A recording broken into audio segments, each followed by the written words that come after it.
What's up, guys? Good morning. It is Jonathan with One Big Impact.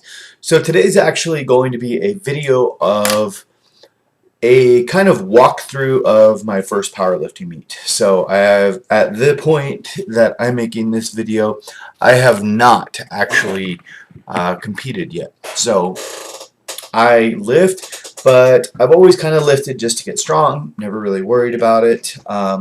I would say, I guess it's been about a year and I ran a marathon. So I'm significantly bigger, like as far as size right now, than I was when I ran the marathon. So definitely not doing any running now. Had some issues with stability in my knee and stuff. Went to physical therapy. Kept going through strength training and seemed to have figured that problem out.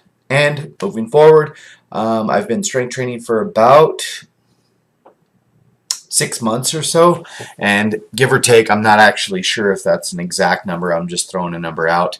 I would say it could be as much as 8 or 9 months. It was pre the first virus problem or whatever. March, April, May, June, July, August, September, October, November.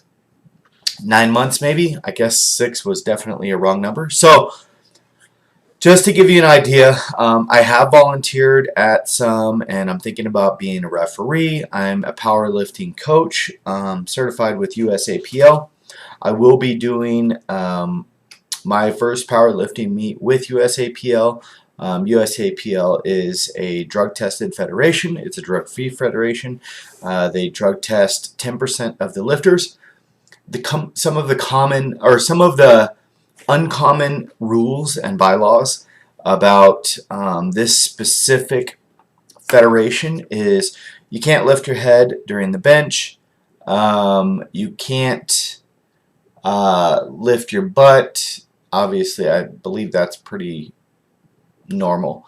You can't lift your heels. Your feet have to be flat on the floor.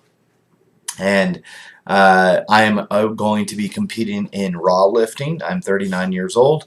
Next year, if I compete, I will be, I believe, Masters Level 1.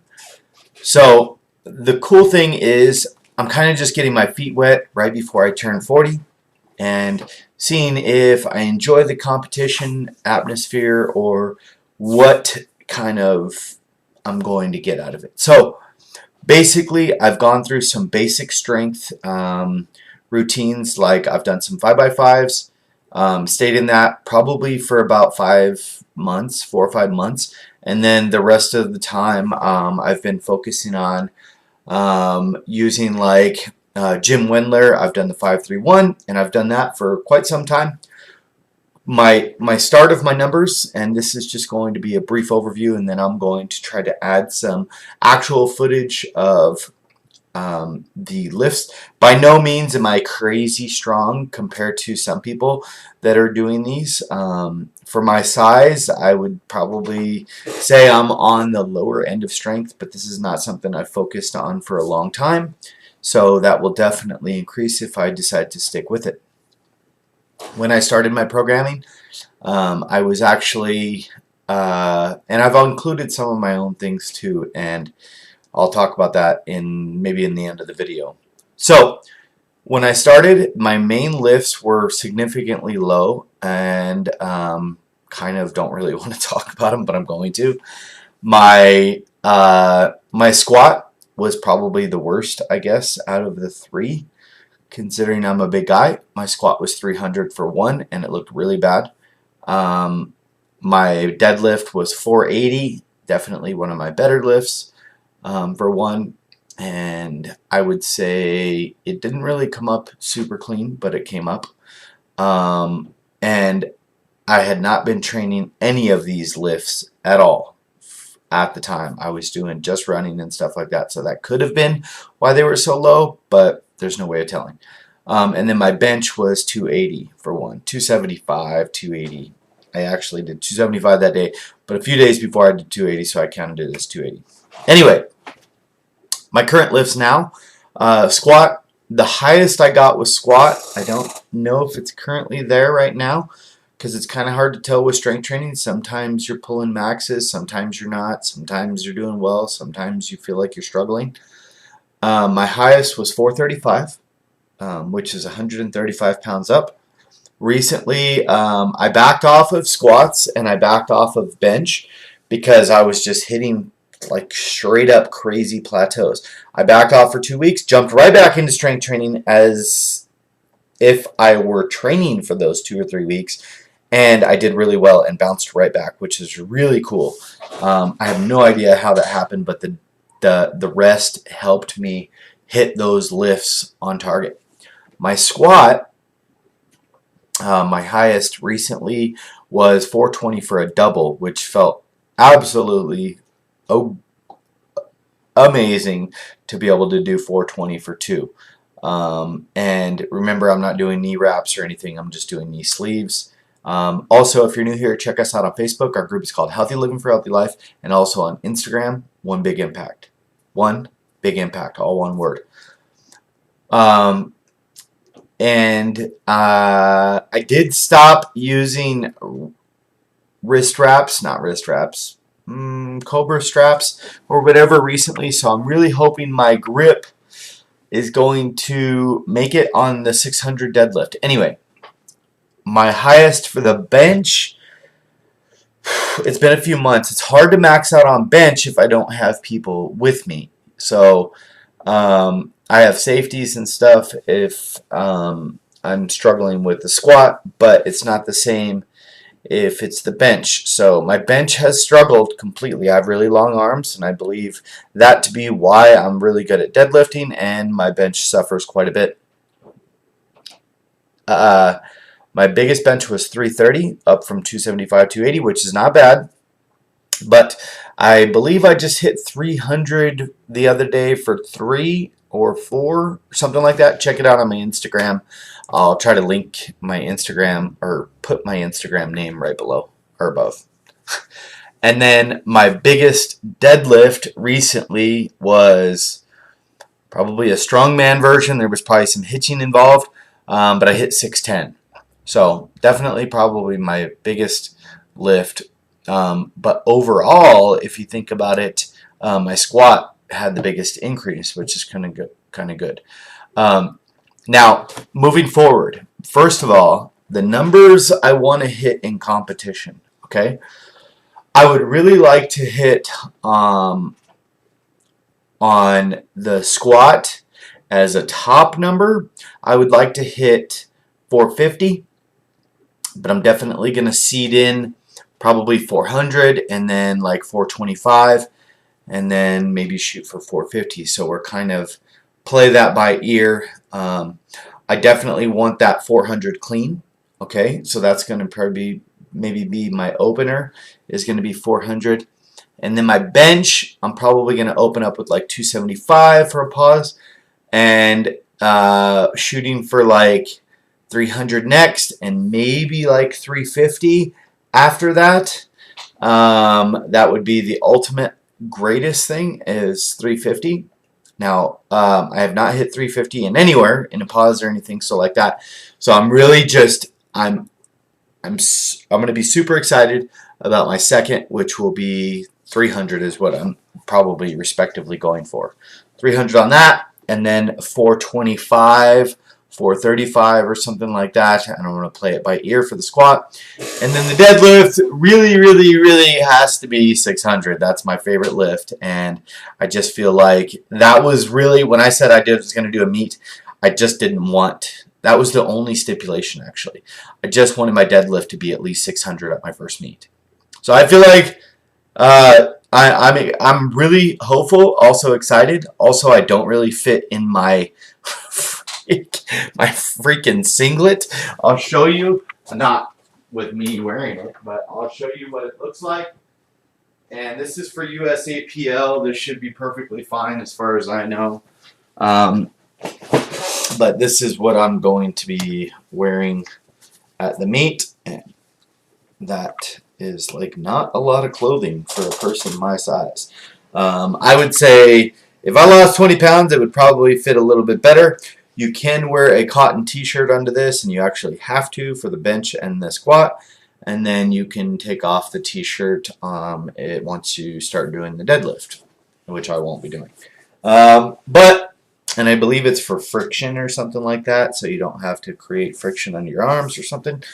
Anyway, equipment that I'll be taking is my knee sleeves, 7mm ply, single ply knee sleeves. And I'll put links in the description below for this, the singlet. I got it on Amazon. I'll put a link in the description below for my knee sleeves.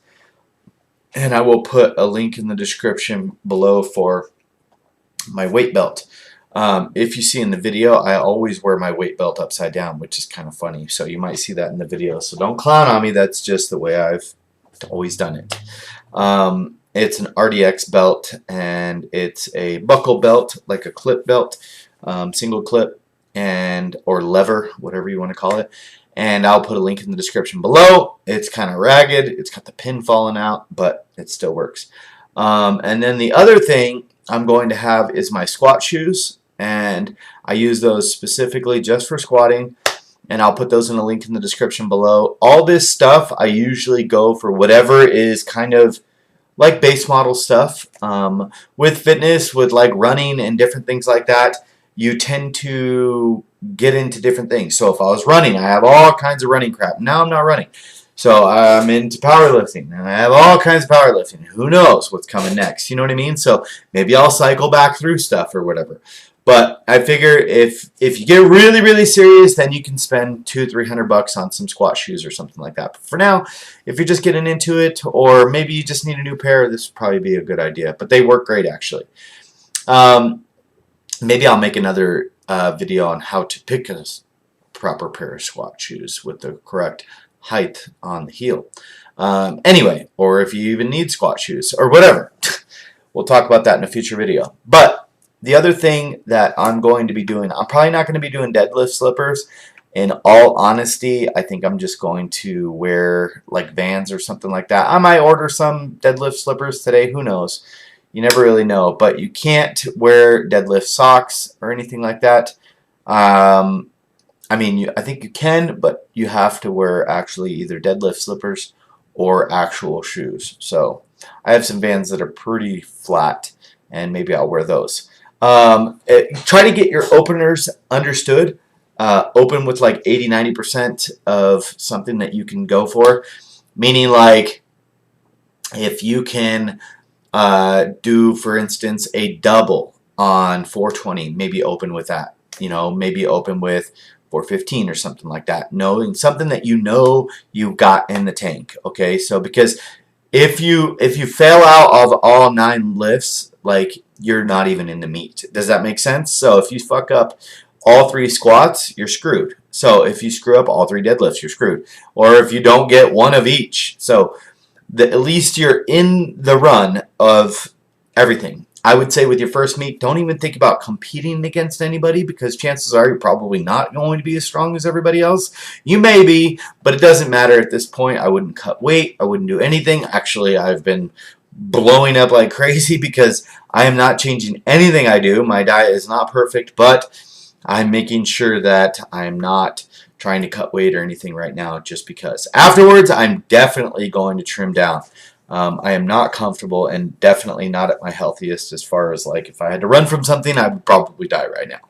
So, in addition to that, so your openers, just be respective. Make sure that you can open with something. Don't get crazy. Don't do 95% and then bomb out and then go up to 105% on the next one.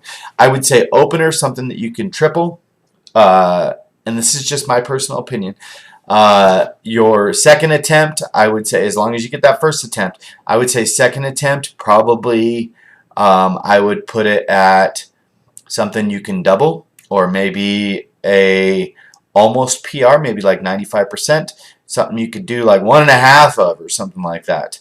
And then your third attempt, try for a PR, as long as you're sinking those first 2. If you're not getting those first 2 lifts, definitely repeat those. Don't go up and wait unless it's some kind of mechanical error or something like that. But you got to make sure your strength is there. Don't be increasing by 30 pounds if you're not being able to get all the way down into the tank, or you're not even be able to lock out on the deadlift or anything like that. Food. Don't be eating random shit that you're not used to. I'm probably going to be eating random shit because I'm not going to do anything other than worry about fuel at that point. Like I'm not going to I'm not going to be introducing any crazy anything pretty much.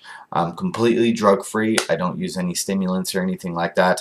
I might possibly use some pre-workout or something like that, but for the most part, I'm just going in there basically just to kind of get my feet wet and be able to take clients through it as well. So without further ado, let's keep going and let's watch. If it's not connected to this video, it will be connected to this playlist. So probably going to be right after this. These will be my lifts and I'm excited. Wish me luck. Have a beautiful day, guys. Let's go see.